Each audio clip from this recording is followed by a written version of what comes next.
Yeah, we've been farming here for a little while. Actually, we enjoy farming. There's lots of history there. My mom and dad came here and immigrated in '54 from Holland, Dutch descent. Dad was in the construction, bought a dairy farm, moved to this existing farm probably, yeah, it was 1970. The dairy barn was here. There was a tie stall for 63 cows, tail to tail, and then we went to, we had brothers and sisters here. They all went different careers, and I ended up coming home. I've been here pretty much my whole entire life. Since I've been a little girl, I've always loved feeding the calves, and right on high school, college, I stayed at the farm, and eventually just became here full-time after I graduated from college. As of 2013, we went totally robotics. So, and that was the transition we had. So the challenge is we're trying to get as much milk we can out of each individual cow. Yeah, we asked Mike, what can you do with what we've harvested, what we got in the silo according to feed samples, and what can we do? So then we turn it over to Mike, and Mike takes the ration, balances it every 3 to 4 months, taking different samples. And it's very, we thought we did a good job until Mike shows me a sample, and then sometimes it's not a good job, but those are the things we work with. Transition from the old barn to the new barn, there were some challenges, I would say, as far as cows getting used to from the tie stall barn to a free stall environment. And we use some of the Masterfeeds products to help us get through that hump.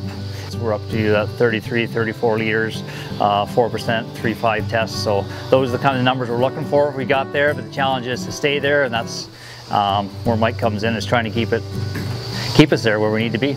Yeah, I could tell when we started out and decided to go with the robot, Mike and I and Jenna had discussions about how we're going to feed cows.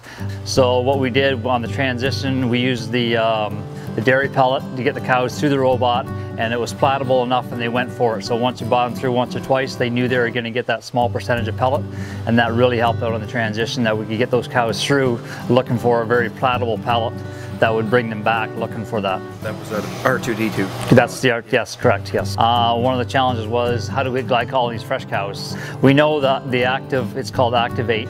It's a glycol pellet, and we looked at, first of all, user-friendly. I want to make sure the fresh cows get it. So we decided to go with the glycol pellets, knowing those cows, every time they go in the robot, they're getting that certain percentage, whatever they're allotted to, when they're fresh for the first 2 weeks. And that's what's brought our average up on the fresh cows. And it's amazing, the fresh cows coming in, once they're go through about twice, they're never on the wait list. They go for it. They just love it. The good thing with Mike here, and Mike and Andrew taking care of the ration for us, is it gives me the chance to work with the cows one-on-one, to actually watch them and look for any sickness or any signs of lameness and stuff, and deal with the issue right away. Every time I have Mike in the barn, I pick his brain and says, Mike, should we go this way? What should we do? Like, what's your honest opinion on it? He's in the feed industries, he's seen lots. He's open, honest, he's critical close to us sometimes. He says, you're crazy, you're nuts to do that, because from his experience. But otherwise, no, it's been a joy to have Mike around. He's very open-minded.